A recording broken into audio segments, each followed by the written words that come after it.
ضروری تعلقات۔ میری بڑی بہن کے شوہر بیرون ملک میں ہیں، تقریباً 3-4 سال ہو گئے ہیں، ان کا کوئی بھی کام ہوتا ہے تو میرے شوہر سے کرواتی، یعنی میری بڑی بہن کے شوہر، یعنی ان کی بہن ان کے شوہر سے جو بھی کام ہو گھرداری کا وہ کرواتی۔ کبھی خود بھی ان کے ساتھ چلی جاتی ہیں، پہلے میں نے کچھ نہیں کہا لیکن بعد میں مجھے کھٹکا ہوا تو میں نے اس سے منع کر دیا، لیکن اس کے باوجود یہ سلسلہ جاری رہا۔ کئی دفعہ میری شوہر سے لڑائی بھی ہوئی اس بارے میں، مگر وہ بولتے ہیں کہ ہمارا دل صاف ہے۔ اب میں بہت پریشان ہو گئی ہوں، مجھے کیا کرنا چاہیے؟ آپ نے غلطی کی ہے، کتنا بھی دل صاف ہو، سالی نامحرم ہے، بھابھی نامحرم ہے، ان کے ساتھ بے تکلف ہونا، ہا ہا ہو ہی گپیں لگانا، ان کے ساتھ شاپنگ کے لیے بازار میں جانا حرام ہے، ناجائز ہے، اسلام نے پابندی لگائی ہے۔ اس بحث میں اسلام آپ کو پڑھنے کی اجازت ہی نہیں دیتا کہ آپ کی نیت کیا ہے۔ یہ غیر مسلموں کے مسائل ہیں، وہ لوگ کیا کرتے ہیں، ایکچولی ہمارا دل صاف ہے اور ایکچولی کچھ نہیں ہوتا، یہ تو بھابھی تو بہن کی طرح ہوتی ہے اور سالی تو آدھی گھر والی ہوتی ہے وغیرہ وغیرہ۔ تو ان کا کلچر دیکھیں آپ کیا ہو چکا ہے، برباد ہو چکا ہے، گھروں میں کتنی بدکاریاں ہو رہی ہیں۔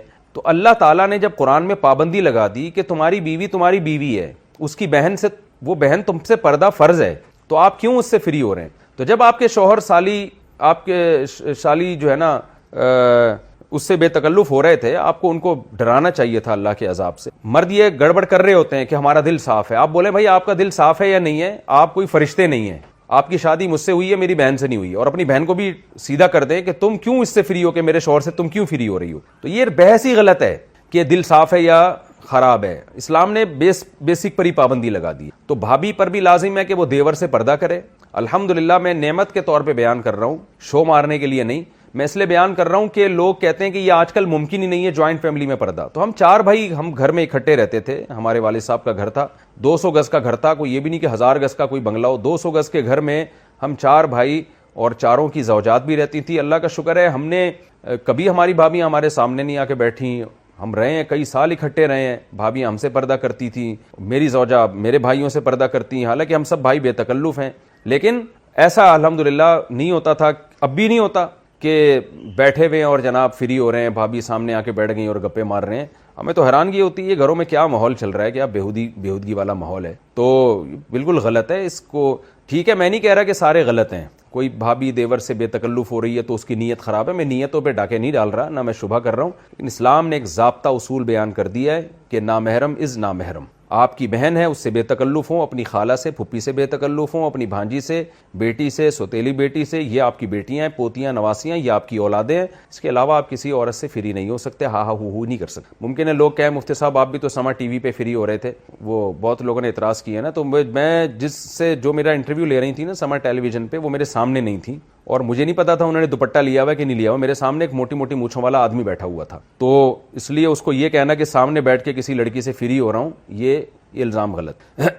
تو بہرحال آپ کو چاہیے اب آپ اپنے شوہر کو پابندی لگا دیں، بولیں یہ چیزیں میں برداشت نہیں کروں گی، آپ جتنے بھی نیک ہیں آپ کو میری بہن سے فری ہونے کی اجازت نہیں، اور اپنی بہن کے بھی اسکرو تھوڑے ٹائٹ کریں، آپ اس کی شادی کروائیں تاکہ اپنے گھر میں جائے اور یہ فساد نہ بچائے یہاں پہ۔ کیا شادی شدہ یا کنواری ہوئی سالی سے اگر ریلیشن ہو جائے تو اس سے نکاح ٹوٹ جاتا ہے؟ دیکھو سالی سے ریلیشن حرام ہے، بہت بڑا جرم ہے، وجہ اس کی یہ کہ اس سے نکاح جب حرام اللہ نے کر دیا تو زنا تو اور زیادہ حرام ہے اس سے، تو لیکن اس سے نکاح نہیں ٹوٹتا۔ اگر کوئی خدا نخواستہ سالی سے کسی کا ریلیشن ہو جائے تو بیوی سے نکاح خراب نہیں ہوتا۔ بیوی سے نکاح جب خراب ہوتا ہے جب بیوی کی ماں سے یا بیوی کی پہلے شوہر سے کوئی بیٹی تھی اس سے اگر اللہ نہ کرے کوئی ریلیشن ہو جائے، یا بیوی کا ریلیشن ہو جائے شوہر کے باپ سے، یا شوہر کا کوئی پہلی بیوی سے بیٹا ہے اس سے، تو پھر میاں بیوی کا ریلیشن خراب ہو جاتا ہے۔ لیکن آج کل یہ بے پردگی کی وجہ سے یہ عذاب ہو رہا ہے، سالی پر لازم ہے کہ وہ اپنے بہنوئی سے پردہ کرے۔ وہ تو کہتے تھے ان کو راستے سے ہٹاؤ تاکہ ہماری چودراہٹ برقرار رہے، ہم اپنی خواہشات پہ عمل کرتے رہیں۔ تو وہ کام جو یہودیوں نے کیا وہی کام آج مسلمان بھی کر رہے ہیں کہ نہیں کر رہے؟ اب نیا پیغمبر نہیں آئے گا، لیکن رسول اللہ صلی اللہ علیہ وسلم کی کچھ تعلیمات ہمیں پہنچی جو ہمیں لگتی ہیں بڑی زبردست ہیں۔ ان تعلیمات میں ماشاءاللہ ہمیں نبی صلی اللہ علیہ وسلم نے یہ بھی بتایا کہ جی کھانا کھانا چاہیے، کیا خیال ہے؟ بھوکا رہنا صحت کو خراب کرنا اچھا نہیں، ہمیں بڑی زبردست باتیں لگی یار، زبردست۔ دعوت قبول کرنی چاہیے، تو ہمیں یہ حکم بہت اچھا لگا۔ جو بھی دعوت کرتا ہے چاہے رات 3:45 بجے کر رہا ہو، ہم الحمدللہ جاتے ہیں، پیٹ پہلے سے بھرا ہوا بھی ہو تو مسلمان کا دل چونکہ نہیں دکھانا ہے، دوبارہ سے اسی اسپیڈ سے کھا کے واپس آتے ہیں۔ نبی نے حکم دیا بھائی دعوت، ولیمے کی دعوت کو حکم دیا مت ٹھکراؤ، تو ولیمے کی دعوت کے لیے آپ کو 9 بجے کارڈ پہ لکھا تھا 1:45 بجے اس نے کھانا کھلایا. احتیاطاً آپ نے عشاء کے بعد گھر میں کھانا کھا لیا تھا کہ بھوک سے مر نہ جاؤں کہیں میں, حالانکہ پتہ ہے بھوک سے کوئی مرنے والا ہمیں نظر, سب کھا کے مر رہے ہیں, لیکن اپنے بارے میں یہ خطرہ تھا کہ اگر میں نے عشاء کے بعد احتیاطاً نہیں کھایا تو 11:45 تک میں بھوک سے مر جاؤں گا. تو پھر ہم مسلمان کا دل رکھنے کے لیے دوبارہ سے دعوت قبول کی, 11:45 بجے جا کے وہاں طبیعت سے پھوڑا. اور پھر اس کے بعد ہم نے غلط حدیث سنی ہوئی ہے کہ کھانے کے بعد میٹھا کھانا سنت ہے. ویسے فرائض و واجبات بھی پورے نہیں ہو رہے, لیکن یہاں سنتوں کو بھی الحمدللہ طبیعت سے فوکس کیا جا رہا ہے. تو میٹھے کی جتنی قسمیں تھیں وہ ساری کھائی ہیں, کیونکہ میٹھا کھانا ہمارے خیال میں کیا ہے, ہوتا ہے کہ نہیں ہوتا, بھائی یہ تو کھاؤ نا, یہ تو سنت ہے. حالانکہ کوئی سنت نہیں ہے کھانے کے بعد میٹھا کھانا کھانا ہی سنت نہیں ہے بھائی, نبی تو فاقے سے رہتے تھے. تو یہ والی سنت بھی الحمدللہ مسلمان کے پاس جب حدیث پہنچی, اس نے کہا اسلام بہت شاندار مذہب ہے, کسی کا دل دکھانے کی اجازت نہیں دیتا, اور طبیعت سے پھوڑنے کے بعد میٹھا کھانے کا حکم بھی دیتا ہے. صرف یہ نہیں کہ اجازت ہے, باقاعدہ کیا ہے. تو میں نے دیکھا ہے لوگوں کو, میں کسی کا نام تو نہیں لینا نا, تو غیبت نہیں ہے. تو یہ والا بھی میٹھے کی بھی اب تو 3-4 قسمیں آ گئی ہیں.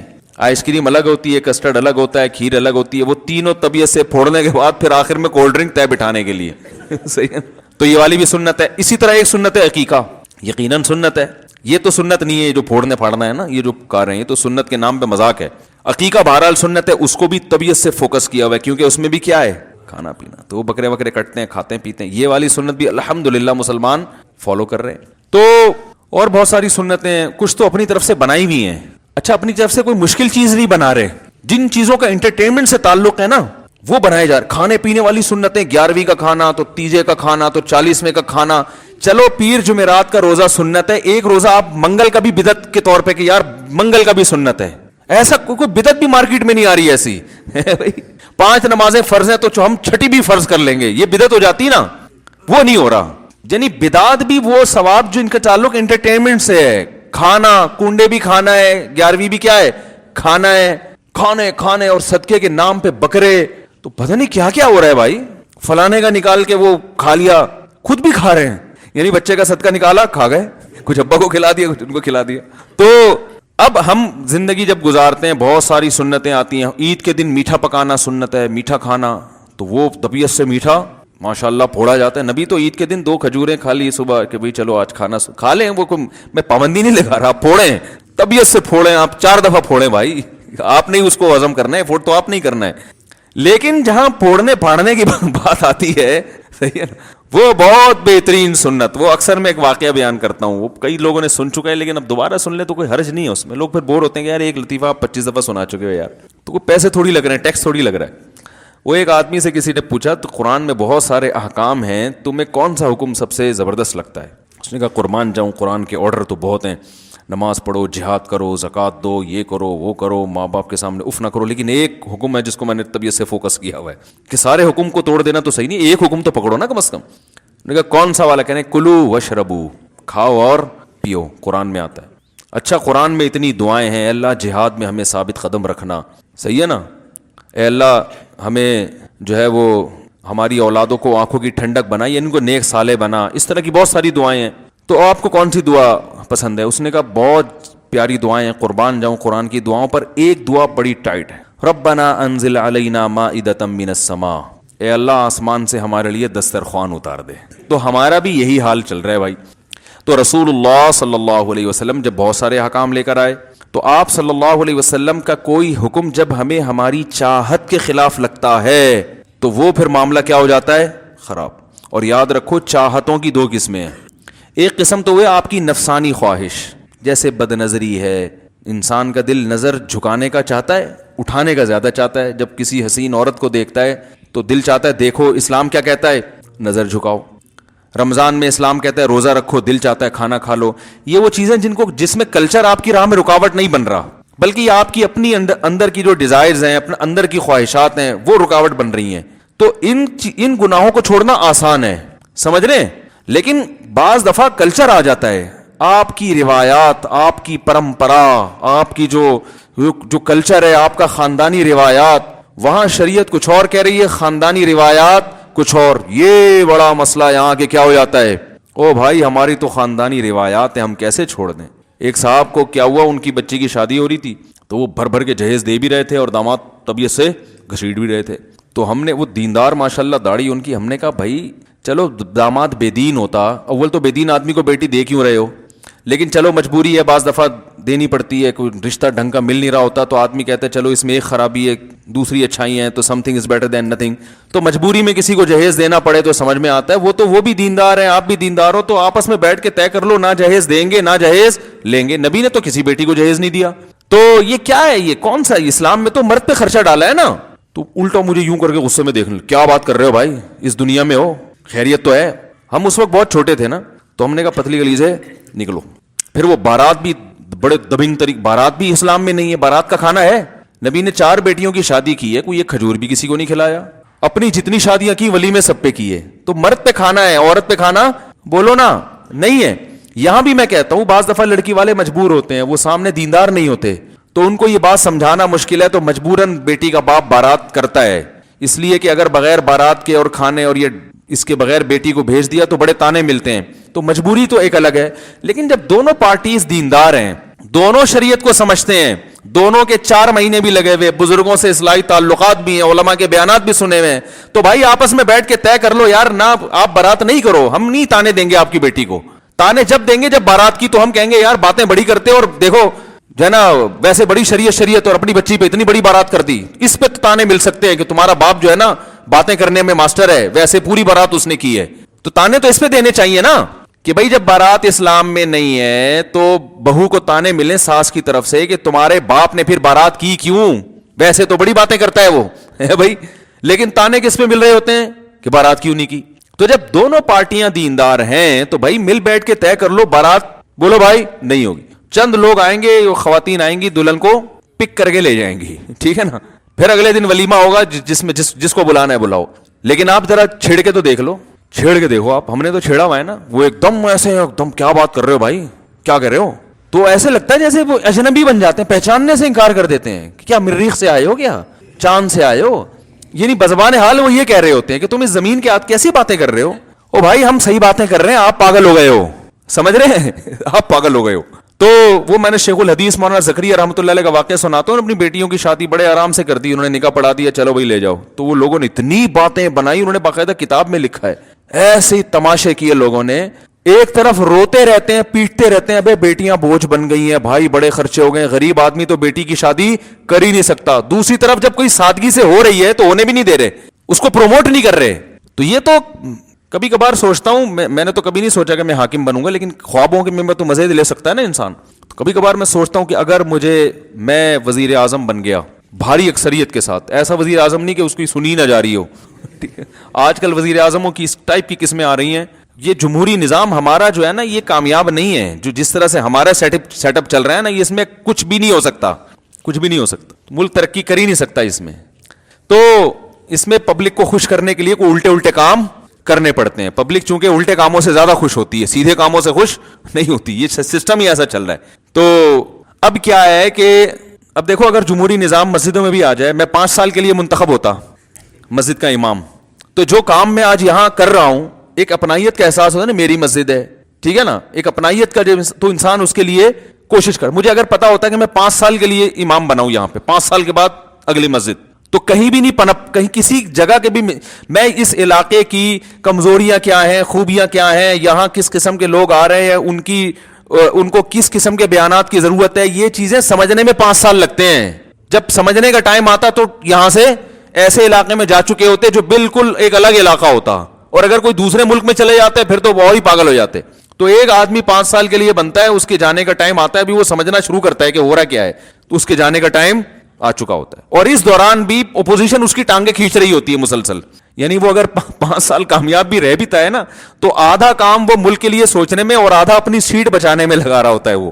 اس کے بعد بھی 5 سال پورے نہیں ہوتے, 3 سال میں ہی وہ نکل چکا ہوتا ہے. پھر کوئی اگلا آتا ہے تو وہ پھر اس کو بھی سمجھ میں نہیں آ رہا ہوتا کیا, پھر لہذا اب پتہ ہے ہو کیا رہا ہے, وہ اب یہ کہتے ہیں یار ملک کو ایک طرف رکھو, یہ تو سمجھ میں آ گیا نا کہ میرا فائدہ کس چیز میں ہے, تو اپنے آپ کو پہلے فوکس کرتے ہیں ہمارے حکمران, اس کے بعد ملک دوسرے درجے میں. تو یہ سسٹم ایسا خراب ہے کہ یہ نہیں چل سکتا, یعنی اس سے ملک کو فائدہ نہیں ہوگا, لیکن اب کوئی آلٹرنیٹ ہے نہیں تو اسی کو برداشت کریں, کیا کر سکتے ہیں. تو خیر کیا کہہ رہا تھا یار میں جلدی سے, میں وزیر اعظم تھوڑی دیر کے لیے فرض کر لو بنا ہوا ہوں, تو میرے دماغ میں پتہ ہے کیا آتا ہے, اب کلپ نہ بن جائے یار, اس پہ ایک مذاق بن جاتا ہے, یہ پتہ نہیں کیا اونچے اونچے خواب دیکھنے پہ گورنمنٹ کی طرف سے کوئی پابندی نہیں ہے, بن جائے تو بھی کوئی اس وضاحت کے ساتھ بن جائے کلپ تو پھر ٹھیک ہے. تو فرض کریں میں وزیر اعظم بن گیا, تو میرے ذہن میں پتہ ہے کیا خیال آتا ہے, سب سے پہلے میں کیا کروں گا, مزاروں کو گراؤں گا, کیونکہ اسلام کی ابتدا کہاں سے ہوتی ہے. اب خادم حسین رضوی کے ساتھ میرا لوگ بنا دیں گے, انہوں نے کہا تھا نا میں قرضہ ایسے ختم کروں گا, تو اب میرے ساتھ بھی لوگ ٹک ٹاک میں نہ لے آئیں کہ یہ ملک کی اصلاح ایسے کریں گے. انہوں نے کہا تھا نا کہ میں قرضہ ایسے ختم کروں گا, تو وہ تو پتہ نہیں ویسے ختم ہوگا کہ نہیں ہوگا, لیکن بہرحال ڈر لگتا ہے کہ ٹک ٹاک نہ بنا دیں کوئی لوگ. تو خیر فرض کر لیں بن گئے, یا میں کیوں آپ بن گئے, یہ ان پہ بلی رکھو نا, آپ وزیر اعظم بن گئے, مجھ سے مشورہ لینے کے لیے آئے کہ میں کیا کروں, تو میں آپ سے کہوں گا سب سے پہلے تو یہ مزار گراؤ. نبی صلی اللہ علیہ وسلم نے حکم دیا کوئی قبر ایک بالش سے اونچی ہو تو اسے گرا دو, حضرت علی کو حکم دیا تھا نا. تو سب سے پہلے تو بھائی ایک اللہ پہ تو آ جائیں نا, مزاروں سے تو بت پرستی شرک پھیلتا ہے. لوگ مسجد میں آنے کے بجائے اپنی مرادوں پوری کرنے کے لیے کہاں جا رہے ہیں, مزاروں پہ, حالانکہ جو مزار والا ہے اس کو بھی اللہ نے حکم دیا تھا کہ مسجد میں آؤ. تو آپ کو بھی تو مسجد ہے نا, نبی صلی اللہ علیہ وسلم مراد پوری کرنے کے لیے مسجد میں جاتے تھے نا. کیا خیال ہے بھائی, بیت اللہ جایا کرتے, ہم بھی جب جاتے ہیں حج کرنے تو مسجد نبوی جاتے ہیں یا حج کرنے بیت اللہ جاتے ہیں, حج عبادت ہے نا, تو عبادت کی جگہ کہاں ہے, عبادت کی جگہ مسجد ہے, مسجد نبوی ہے یا مسجد حرام ہے, وہ ہے عبادت کی جگہ. تو سب سے پہلے کیا کرنا چاہیے, کیا گرائیں گے ہم, مزار گرائیں گے. سب برابر, جتنے مجاور مزاروں پہ بیٹھے ہوئے ہیں ان کو سروس اسٹیشن لے جا کے نہلا دھلا کے توبہ کروا کے چلو بھائی گھر جاؤ, پھر بھی باز نہیں آتے تو جیل جاؤ, کیونکہ یہ بڑے گندے ہوتے ہیں. آپ کو پتہ ہے مجاور یہ نہائے نہیں ہوتے کئی دنوں سے, ان کو ٹائم ہی نہیں ملتا, اتنا پیسہ اکٹھا کر رہے ہوتے ہیں نا کہ نہانے وانے کا ٹائم نہیں ملتا ان کو. تو باطنی طہارت بھی ظاہری سروس پہ, کیونکہ نہانے سے ویسے عام واش روم میں نہانے سے یہ نہیں, یعنی اتنا باقاعدہ سروس کروانی پڑے گی. صحیح ہے, تو یہ سارے پابندیاں بھائی ایک عام قبروں کی طرح ہیں. کوئی ٹھیک ہے بزرگوں کا احترام, جو صاحب قبر ہے وہ تو ٹھیک ہے, وہ تو ہر وقت احترام تو جو بھی اللہ والے ہیں, لیکن قبر تو کچی ہی ہوگی, ایک بالش سے زیادہ اونچی نہیں ہوگی, اور قبر پرستی نہیں ہوگی, وہاں کوئی کسی کو مسٹنڈے کو بیٹھنے کی اجازت نہیں ہوگی. قبر پہ آؤ, اپنے لیے دعا مانگو, بزرگ کے لیے بھی مانگو, پتلی گلی سے نکلو. جیسے نبی صلی اللہ علیہ وسلم سے زیادہ معزز قبر کس کی ہو سکتی ہے, تو وہاں کسی کو بیٹھنے کی اجازت نہیں ہے, یہاں صلاۃ والسلام پڑھیں اور آگے سے نکل جائیں. آپ صلی اللہ علیہ وسلم نے فرمایا اللہ میری قبر کو, آپ نے صحابہ امت کو وصیت کی میری قبر کو عیدگاہ مت بنانا, کوئی میلے ٹھیلے کی جگہ نہ بنا دینا. فرمایا اللہ یہود و نصارہ پہ لعنت کرے جنہوں نے اپنے پیغمبروں کی قبروں کو عبادت گاہ بنا لیا, سردہ گاہ بنا لیا. تو یہ تو نبی کی دعا ہے جس کی وجہ سے آج آپ صلی اللہ علیہ وسلم کی قبر محفوظ ہے. اللہ نہ کرے اگر یہ ماں باپ معاملہ ہمارے ہاتھ میں دے دیا جاتا, پاکستانیوں کے ہاتھ میں, تو کیا اشر کیا ہوتا. تو یعنی پاکستانیوں سے مراد یہ جو عامت الناس ہیں, عام لوگ ہیں, جو اکثریت تو بدعتی لوگوں کی ہے نا, جو مزار پرست ہیں. تو پہلا کام یہ کروں گا. دوسرا کام میں سب سے پہلے یہ کروں گا کہ بارات کے کھانے پر کیا لگاؤں گا, پابندی. بیٹیوں کو بوجھ نہ سمجھیں, جہیز پر انکوائری ہوگی کہ دیکھو کس, یہ جو تیرے اندر یہ بیڈ ہے تیرے باپ نے تجھے دیا تھا, یہ دامادوں کے یہاں نا پولیس جائے گی انکوائری, ایجنسی کے لوگ جائیں گے انکوائری کے لیے. جس کے ہاں شادی ہوئی ہے انکوائری ہوگی کہ جس بیڈ پہ کمبخت تو بیٹھا ہوا ہے, تیری شادی ہوئی ہے نا کل, ہاں سر میری پرسوں شادی ہوئی تھی. اچھا پرسوں ہوئی تھی, سوری میں سمجھا تھا کل ہوئی تھی. ایسے انکوائری ایسے ہی ہو رہی ہوتی ہے نا, پرسوں آپ کی شادی ہوئی تھی, کل آپ کی رخصتی ہوئی تھی, تو یہ جو ڈبل بیڈ ہے یہ تیرے باپ سے تجھے وراثت میں ملا تھا, یہ تو نے اپنے پیسوں سے خریدا, کہاں سے آئی ہے؟ سر یہ میں نے اپنے پیسوں سے خریدا ہے. کیا دلیل ہے بھائی, رسید دکھا. تو وہ کوئی بھی انکوائری کا طریقہ ہو سکتا ہے. اگر یہ ثابت ہو گیا نا کہ یہ جہیز میں آیا ہے, تو پھر پولیس والوں کو ایک لفظ یعنی وہ میں ورڈنگ خود بتاؤں گا کہ اس کو بولنا تجھے شرم نہیں آتی کمبخت, پہلی رات کو بھی بیوی کو اپنے بستر پہ نہیں سلا سکا, وہ بستر بھی وہاں سے آ رہا ہے سسر کے گھر سے, شرم نہیں آتی؟ غیرت بھی تو کوئی چیز ہوتی ہے یار. دلہن پہ تو آدمی خرچ, پہلی رات تو لوگ دلہن کو گفٹ دیتے ہیں, کمبخت بیڈ بھی اس کے گھر سے لے آیا تو اٹھا کے, یار بیڈ اس کے گھر سے اٹھا کے لے آیا, صوفے کمبخت اپنے دوستوں کو بیوی کے صوفے پہ بٹھائے گا, شرم نہیں آتی؟ جن پلیٹوں میں کھانا کھلا رہا ہے مہمانوں کو, ڈنر سیٹ کہاں سے آیا, یہ وہاں سے لے کر آیا ہے. تو اس کو شرم دلا کے نا غیرت سے مرے گا نہیں, غیرت سے بتا دوں ہوگا کچھ بھی نہیں ہوگا. مسئلہ سارا یہ ہوگا جو پولیس والا جائے گا وہ بھی تو یہی کر رہا ہوگا نا, اس نے کون سا جہیز نہیں لیا ہوگا. تو مسئلہ یہ آوے کا آوا ہی بگڑا ہوا ہے. تو یہ بڑا خاندانی نظام بنانا پڑے گا اس کے لیے. تو بہرحال کوئی کیس ہونا چاہیے جہیز ویز پہ, بھائی جس نے جہیز لیا اریسٹ اندر. تو جب تک یہ حکومت کنٹرول نہیں کرے گی یہ چیزیں کنٹرول نہیں ہوتی. تو بھائی جب تک آپ کے ہاتھ میں حکومت نہیں آتی ٹھیک ہے, تو جہیز پہ پابندی, بارات پہ پابندی, جہاں کھانا ہو رہی ہے کھانا کھلا کون رہا ہے, لڑکی والے کیوں کھلا رہے ہیں بھائی, تم زیادہ فنڈر بننے کی کوشش کر رہے ہو, آپ صلی اللہ علیہ وسلم سے زیادہ سخی بن رہے ہو. تو آپ نے تو اپنی نکاح پہ ولیمہ کیا ہے, ولیمہ پیغمبروں کی سنت ہے. بارات تو اس عربی میں بارات کا لفظ ہی نہیں ہے, اتنی فصیح و بلیغ زبان کے باوجود بھی یہ لفظ ہی نہیں ہے. تو یہ بڑی معاشرے میں جو ہے نا اس کی ضرورت ہے. یہ تو حکومت کر سکتی ہے, حکومت تو نہیں کرے گی, وہ تو کرنے کے کام نہیں کر رہی, جو نہیں کام کرنے کے وہ کر رہی ہے. وہ تو ہمیشہ سے حکومتوں سے تو ان سے تو زیادہ توقعات لگانی نہیں چاہیے نا. حکومت تو جو اچھے کام کرے بس اپریشیٹ کرنا چاہیے, یہ والا کام آپ نے بہت اچھا کر لیا ہے. اچھے پھر بھی نہیں ہیں آپ آپ نے یہ, میں بھی جب کبھی حکومت کی تعریف کرتا ہوں نا تو میں یہ کہتا ہوں یہ کام گورنمنٹ نے بڑا اچھا کیا, بس اس حد تک. یہ کبھی میں نے نہیں کہا کہ گورنمنٹ بہت اچھی ہے, یہ میں اتنی بڑی ذمہ داری کی, یہ بھی نہیں کہتا کہ گورنمنٹ بہت گندی ہے. بھائی یہ اچھی بری کی ٹھیکہ ہم نے تھوڑی لیا ہوا ہے, تو اللہ بتا دے گا کون اچھا. ہم تو یہ کہہ سکتے ہیں یہ والا کام کیا ہے بہت اچھا. تو اس کی وہ ایک لطیفہ اکثر میں سناتا رہتا ہوں, دوبارہ سنا دیتا ہوں. تو جب میں تعریف کیا کروں نا فلاں وزیر اعظم نے یہ تقریر بہت اچھی کی ہے, یہ فلانا کام بہت اچھا کیا, تو مطلب ہوتا ہے یہ کام بہت اچھا ہے. باقی خود کون بہت اچھا ہے نہیں ہے یہ تو اللہ آخرت میں فیصلہ کرے گا. ہمیں کیوں فتویٰ کسی پہ لگائیں کون اچھا کون برا. اچھا بھی ہو سکتا ہے برا بھی ہو سکتا ہے. تو وہ ایک آدمی تھا نا, اس کی بیوی اس کو اچھی نہیں لگتی تھی تو ایک دن بیوی بڑی سج دھج کے آئی کہ آج تو میں اپنے میاں کو اچھی لگوں گی. بڑا زیور پہنا اور اس نے بڑے شاندار خوبصورت کپڑے پہنے, دوپٹہ بھی بڑا اچھا. تو بیگم سے کہہ رہی, شوہر سے کہہ رہی ہے بیگم کہ یہ میرا دوپٹہ کیسا؟ کہہ رہے بہت اچھا بھائی, ویل ڈن, بڑا زبردست. اور بیگم یہ چوڑیاں یہ بھی تمہاری بڑی اچھی ہیں, ساڑی بھی بڑی اچھی پہنی ہوئی ہے, ایک ایک چیز کی تعریف کر, میک اپ بھی بڑا اچھا.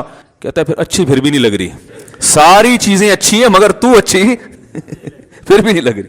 تو گورنمنٹ تو اکثر اچھی کہاں ہوتی ہیں, کام کچھ اچھے کر لیتی ہیں تو اس میں کہہ دینا چاہیے. تو اللہ کرے کچھ اچھا کام گورنمنٹ یہ کر لے, جہیز پہ پابندی لگا دے. اور بارات, اب دیکھو 12 بجے لائٹیں بند ہونے کا کہا تھا کہ 12 بجے کے بعد, لیکن کھل رہے ہیں ہال, 12 بجے کے بعد بھی کھل رہے ہیں, 1-2 بجے تک چل رہے ہیں. وہ پولیس والے آتے ہیں, کچھ پیسے ان کے ہاتھ میں رکھے, 12 بجے انہیں لائٹ بند کی, 5 منٹ بعد دوبارہ لائٹ آن ہو گئی. تو وہی ہے حساب کتاب چل رہا ہے. تو کہاں سے کہاں بات چلے گی, جلدی سے بات کو سمیٹ کے ختم کرتا ہوں. دیکھو وہ برائیاں جس میں کلچر آپ کے خلاف جا رہا ہے اس میں بڑا, کیونکہ انسان خاندان سے کٹ رہا ہوتا ہے پھر, تو اصل آزمائش یہاں پہ شروع ہوتی ہے. اصل آزمائش بولو بھائی یہاں شروع ہوتی ہے کہ آپ اللہ کو مانتے ہیں یا نبی صلی اللہ علیہ یا معاشرے کو مانتے ہیں. تو یہاں پر لوگ آپ کو کہتے ہیں یہ بہک گیا ہے. تو یہ جو آیت میں نے پڑھی, ان ربک هو اعلم بمن ضل عن سبیلہ وهو اعلم بالمہتدین, اے نبی ان کی مخالفت سے آپ پریشان نہ ہو, تیرے رب کو خوب اچھی طرح معلوم ہے کون بہک گیا ہے اور کون سیدھے راستے پر ہے. تو اللہ نے تسلی دے دی کہ پبلک کی ملامت کی پرواہ مت کرو, آخرت میں اللہ فیصلہ, تم آخرت پر ایمان رکھ کے یہ کام کر رہے ہو نا. اگر ایمان نہیں ہے تو بھائی پھر تو انہی لوگوں میں شامل ہو جاؤ. اگر ایمان ہے تو بے فکر رہو, اللہ کو جس کے لیے کر رہے ہو نا اس کو پتا ہے. دیکھو جس کے لیے کر رہے ہوتے ہیں اسی کو ہی پتا نہ ہو تو انسان ٹینشن میں آتا ہے نا. بھائی جس کے لیے آپ, جس کو خوش کرنے کے لیے کوئی کام کر رہے ہو اسی کے بارے میں اطمینان نہیں کہ پتہ نہیں خوش ہو رہا ہے کہ نہیں ہو رہا, تو آدمی آئے گا ٹینشن میں. دیکھو آپ کسی کمپنی میں جاب کر رہے ہو, باس نے کوئی کام آپ کے ذمہ لگایا کہ یہ کرو, باقی جو آپ کے ساتھ دوسرے جو امپلائیز ہیں وہ کہہ رہے ہیں کہ یہ کام مت کرو, باس اس پہ خوش نہیں ہوگا, لیکن باس نے آپ کو الگ سے فون کر کے کہا ہے کہ یہ کر لو, میں تمہیں ترقی دے دوں گا, تنخواہ بھی بڑھا دوں گا, تو آپ پرواہ کرو گے لوگوں کی؟ وہ جتنا مرضی کہیں ابے بھائی نہیں کر یار, ہمیں پتا ہے باس ان چیزوں سے ناراض ہوتا ہے, ادھر سے باس بار بار کال کر کے کہہ رہے ہیں ان کی بات نہ ماننا, میں کہہ رہا ہوں نہ کر لے, یہ تم سے حسد میں جیلسی میں کہہ رہے ہیں. تو آپ جو باقی ملازمین ہیں ان کی بات مانو گے؟ آپ اگنور, آپ ان کو کہے بھائی میرا ٹائم ویسٹ نہ کرو, مجھے پتا ہے کیا صحیح ہے کیا غلط ہے. سارے بھی مخالفت کرتے رہیں گے, آپ ٹینشن بھی نہیں لوگے زیادہ, کیونکہ آپ کو پتا ہے یار جب کل ترقی ہو جائے گی نا میری اور تنخواہ ڈبل ہو جائے گی تو یہ خود ہی کہیں گے یار بھائی آپ صحیح تھے, ہم کیا تھے, غلط تھے. تو اللہ کو خوش کرنے کے لیے جب کوئی کام کیا جا رہا ہے بھائی, پبلک ایک طرف, آپ نے اللہ کو فوکس کرنا ہے, اسلام کو فوکس کرنا ہے, جنت کو سامنے رکھنا ہے. اللہ کہہ رہے ہیں اللہ جس کے لیے تم کر رہے ہو لوگوں کی مخالفت کی پرواہ مت کرو, کیونکہ تمہارا رب خوب جانتا ہے کہ تم سیدھے راستے, اسے پتا ہے, اسے تمہارے بارے میں علم ہے, لہذا ٹینشن لینے کا نہیں ہے. جب اللہ آخرت آئے گی نا, مرنا تو ہے سب نے, جب قبر میں جائیں گے اور آخرت ہوگی تو پھر یہ خود افسوس کریں گے. تو قرآن نے تو مکالمے ذکر کیے جنتی اور جہنمیوں کے, کہ جنتی جہنمیوں سے بات کریں گے اور ان کو بتائیں گے کہ الم تکن آیاتی تتلا علیکم, کیا اللہ کی آیات تم پر تلاوت نہیں کی جاتی تھی, کیا تمہیں بتایا نہیں جاتا تھا سیدھا راستہ کیا ہے؟ تو وہ کہیں گے ہم پر بدبختی غالب آ گئی. کبھی کیا کہیں گے کہ یا لیتنی لم اتخذ فلانا خلیلا, ہائے کاش میں فلاں کو دوست نہ, اس وقت میں بڑا فخر کرتا تھا فلاں میرا دوست ہے, میرا اٹھنا بیٹھنا ایسے اپر لیول لوگوں کے ساتھ ہے, آج مجھے افسوس ہو رہا ہے کاش میں ان لوگوں کے ساتھ نہ بیٹھتا. لقد اضلنی عن الذکر بعد اذ جاءنی, انہوں نے مجھے اللہ کی یاد سے غافل کر دیا. تو بھائی مسلمان کے پاس سب سے بڑا ہتھیار کیا ہے؟ اطمینان قلب. اسے پتا ہے کہ میں ٹھیک ہوں. جس کو یہ پتا ہوتا ہے نا میں ٹھیک ہوں, اس کے اندر ایک خاص قسم کی طاقت پیدا ہو جاتی ہے. یہ جانوروں میں بھی نظر آتی ہے. آپ دیکھیں, بتاؤ بلی زیادہ طاقتور ہے یا کتا؟ سوالات ہیں آج. بلی زیادہ طاقتور ہے یا کتا؟ اب اتنا تو بول دو یار, کتا طاقتور ہے نا. اگر کتے کے پاس کوئی, کتا بلی سے کچھ چھیننا چاہے, بلی روک سکتی ہے اس کو؟ ہے کتا اگر کتے پن پہ آ جائے اور بلی سے بوٹی لے کے بھاگ جائے, ایک چماٹ لگائے, بلی کیا کر سکتی ہے؟ جان سے مار سکتا ہے کتا بلی کو. لیکن بلی جب گوشت کھا رہی ہوتی ہے نا, اور کوئی کتا کتے پن پہ آ جائے اور دیکھے اس کو, تو اتنے آرام سے کتا اس کے قریب نہیں آتا.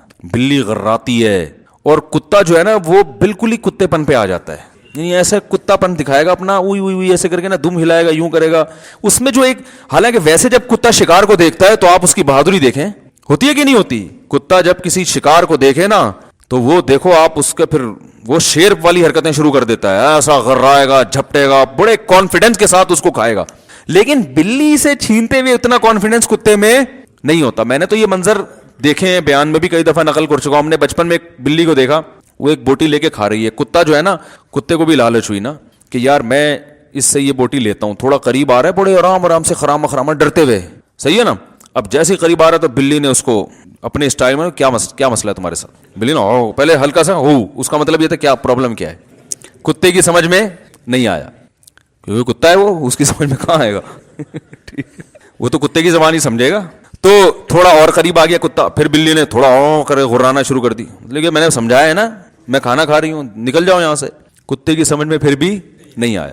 کتا تھوڑا اور قریب آیا نا, بلی نے ایک چماٹ مارا ہے اس کے کھینچ کے زور سے, اور وہ ہوئی ہوئی ہوئی کرتا ہوا ایسا بھاگا ہے نا. میں آبزرو بہت کرتا ہوں چیزوں کو. مجھے اس وقت مجھے یہ واقعہ, میرا خیال ہے میری عمر 10-11 سال ہوگی بمشکل. میں نے کہا یار یہ جو حق پر ہے نا بلی, اس کو پتا ہے یہ بوٹی میری ہے تو میری ہے نا. حق پر ہونے نے بلی میں کانفیڈنس پیدا کیا, اور باطل پر ہونے میں کتے میں کتا ہو کے بھی اس کا کانفیڈنس ختم ہو گیا. وہ ڈر رہا ہے لیتا ہوا.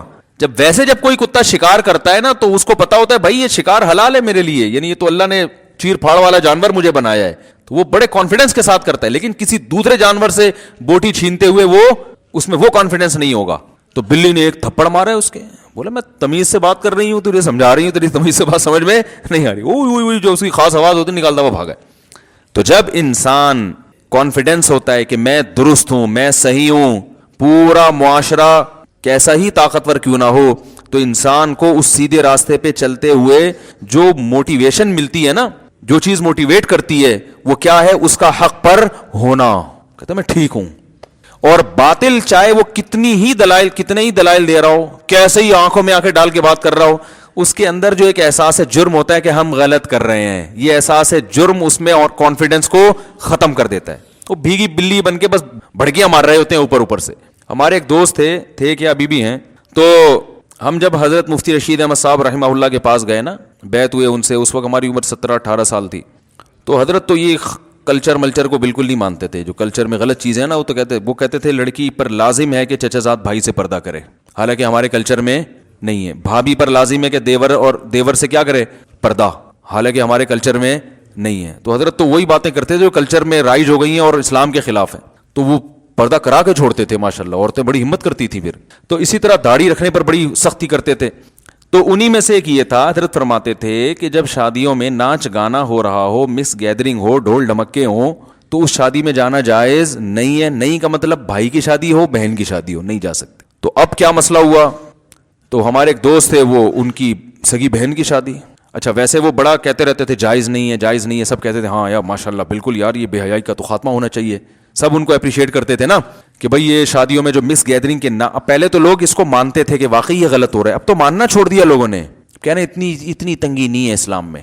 وہ لڑکیوں کا لباس شادیوں میں کیا ہوتا ہے, کیسا بےہودہ لباس, جوان لڑکیاں, اور وہاں مکس گیدرنگ میں لڑکے بیٹھے ہوئے. کیا یہ کیوں بھائی, یہ کہاں سے اسلام میں جائز ہو گیا؟ یہ تو غیرت کے بھی خلاف ہے, حیا کے بھی خلاف ہے. جو باپ وہاں اپنی بیٹیوں کے ساتھ بیٹھا ہوتا ہے, میں اس کے جذبات پوچھتا ہوں, جب اس کی نظر دوسری لڑکیوں پہ پڑتی ہے, عورتوں پہ, اس کے دل میں برے خیال نہیں آتے؟ تو آپ اپنی بیٹی کے بارے میں کیسے فرض کر کے بیٹھے ہو کہ اس کو جتنے یہاں مسٹنڈے بیٹھے ہوئے نظر پڑ رہی ہے, دیکھ رہے ہوں گے, ان کے ساتھ سب کے خیالات پاکیزہ ہوں گے؟ یہ کیسے ممکن ہے بھائی؟ میں الزام نہیں لگا رہا, ہر جگہ برے لوگ نہیں ہوتے, لیکن برے بھی تو انہی معاشرے میں ہی ہوتے ہیں نا. تو کوئی معاشرے سے ہٹ کے مریخ سے تھوڑی آئیں گے برے لوگ. تو پہلے تو لوگ کہتے تھے بات صحیح کر رہا ہے, اگرچہ عمل نہیں کرتے تھے. اب تو لوگوں نے یہ کہنا چھوڑ دیا کہ بات صحیح, کہتے ہیں یہ صحیح ہے, ہمارا کلچر ٹھیک ہے. تو اس وقت وہ تقریر کرتے تھے, بھائی یہ مفتی صاحب کہتے ہیں, حضرت کہتے ہیں, حضرت بزرگ ان کا نام لے کے, اور شریعت کہتی ہے, علماء کہتے ہیں بھائی یہ لڑکیوں کی مکس گیدرنگ جو شادیوں میں ہو رہی ہے اور اس میں جو ناچ گانے ہو رہے ہیں حرام ہے, گناہ ہے. تو لوگ کہتے تھے ہاں بھائی صحیح, ان کے رشتہ دار بھی کہتے تھے زبردست. لیکن جب اپنے گھر میں شادی ہوئی تو وہ مکس گیدرنگ بھی تھی اور وہ سارے ڈھول ڈمک کے تھے. تو ان کو پتا تھا ہوں گے, تو انہوں نے کہا میں نہیں جاؤں گا. اب جتنے لوگ کہہ رہے تھے نا کہ آپ صحیح کہتے تھے, اب سب انہی کے خلاف ہو گئے. بھائی کیوں نہیں جاؤ گے؟ کہہ رہے ہیں بھائی جب غلط تھا تو سب کے لیے غلط تھا. اگر میری بہن کی شادی میں میرے والدین اور میرے رشتہ دار یہ کر رہے ہیں تو وہاں بھی غلط ہو رہا ہے, تو میں اس میں کیسے شرکت کروں؟ بھائی ایک چیز کو آپ کہہ رہے ہو غلط ہے, حرام ہے, ناجائز ہے, اور آپ خود اس میں شرکت کر رہے ہو, تو یہ کیا میسج جائے گا لوگوں کے سامنے؟ کیا ہو گیا بھائی؟ تو انہوں نے کہا میں نہیں جاؤں گا. اب بھائی کی بہن کی شادی میں بھائی شارٹ ہو جائے تو ایک ہنگامہ کھڑا ہو جائے گا نا. اب وہ میرے سے بھی ان کا تعلق تھا, تو میرے پاس آئے اور حضرت سے بھی انہوں نے رابطہ کیا اپنے شیخ سے. تو حضرت فرمایا بالکل الاؤ نہیں ہے. تو انہوں نے کہا یہ تو والدین کہہ رہے ہیں, رشتہ دار کہہ رہے ہیں, یار بہن کی شادی میں بھائی ہی اگر نہیں آئے گا یہ تو بڑا غلط برا امیج جائے گا نا دنیا کے سامنے. لوگ یہ سمجھیں گے یار پتہ نہیں کہ ان کے تعلقات ٹھیک نہیں ہے, رشتہ ٹوٹنے کا خطرہ. تو حضرت فرمایا اگر ان کو اتنا خیال ہے رشتہ داری کا, تو وہ رشتہ داری جو آپ بھی تو ان کے بیٹے ہو اور اس بہن کے بھائی ہو نا, تو وہ آپ کی خاطر مس گیدرنگ نہ کریں. اگلا گناہ پہ ڈٹا ہوا ہے, اس کو نہ بھائی کی محبت کا خیال, نہ اس کا خیال کہ بھائی اگر شادی میں نہیں آیا تو دنیا کیا کہے گی. وہ دنیا کی پرواہ نہیں کر رہا, وہ اپنے گناہ پہ جمع ہوا ہے. مشورہ دینداروں کو دیا جاتا ہے کہ آپ کمپرومائز کر لو, اور بھائی ہم کمپرومائز نہیں کریں گے, ہم تو حق پر ہیں. آپ جب گناہ پہ اتنے ڈھیٹ ہو, صحیح ہے نا بھائی, جیسے بھائی کو چاہیے کہ بہن کا خیال کرے, باپ کا خیال کرے, ماں کا خیال کرے, تو باپ اور ماں کو بھی تو چاہیے کہ اپنے بیٹے کا خیال کریں. یہ بھی تو آپ کا اپنا ہے, کوئی سوتیلا تھوڑی ہے, کوئی ادھار لے کے تھوڑی پالا ہوا ہے آپ نے اس کو. آپ کو بھی چاہیے کہ ایک بیٹا ہے, اگر بالفرض غلط بھی کہہ رہا ہے لیکن اس کے جذبات ہیں, وہ شادی میں نہیں آ رہا, اس کو لانے کے لیے ہم یہ کر لیتے ہیں بھائی پارٹیشن کر لیں گے, لڑکے ادھر ہو جائیں گے, لڑکی والے ادھر ہو جائیں گے. وہ ایسا ڈٹے ہوتے ہیں نا گناہ پہ, وہ کہتے ہیں کچھ بھی کر لو ہم نے نہیں کرنا, اور جو صحیح راستے پر ہوتا ہے اس کو ملامت کر رہے ہوتے ہیں. یہ عجیب بات ہے, یہ پیغمبروں کے ساتھ بھی یہ ہوا ہے, صحیح ہے نا, پیغمبروں کے ساتھ بھی یہ ہوا ہے کہ یا قومی ارہتی اعز علیکم, وہ ہاں ابراہیم علیہ السلام نے فرمایا وکیف اخاف ما اشرکتم ولا تخافون انکم اشرکتم باللہ. جب ابراہیم علیہ السلام نے قوم کو توحید کی دعوت دی کہ پتھروں کے بنے ہوئے بتوں کو مت پوجو, یہ کچھ بھی نہیں ہے, ان کو تو تم اپنے ہاتھوں سے بناتے ہو, تم اس خدا سے ڈرتے نہیں ہو جس نے تمہیں پیدا کیا ہے, اس کا عذاب نہ تم پر آ جائے. تو قوم نے کیا کہا؟ قوم نے کہا کہ آپ کو ہم ہلاک کر دیں گے اور آپ کو ہم سے ڈر نہیں لگتا, یعنی پوری قوم سے آپ ٹکر لے رہے ہو. تو ابراہیم علیہ السلام نے کیا فرمایا؟ کیف اخاف ما اشرکتم ولا تخافون انکم اشرکتم باللہ. تم اللہ کے ساتھ ان بتوں کو شریک کر کے اللہ سے نہیں ڈر رہے ہیں بھائی, جو تمہیں عذاب دے سکتا ہے, اور میں تم سے ڈرنا شروع کر دوں. ڈرنا تو پہلے تمہیں چاہیے نا, مجھے تو اس کے بعد ڈرنا چاہیے. تم اپنی برائی پر اتنے طاقتور ہو کہ تمہیں تو عذاب کا یقین ہونا چاہیے, اللہ مار دے گا, تمہیں ہلاک کر دے گا, دنیا میں نہیں تو آخرت میں.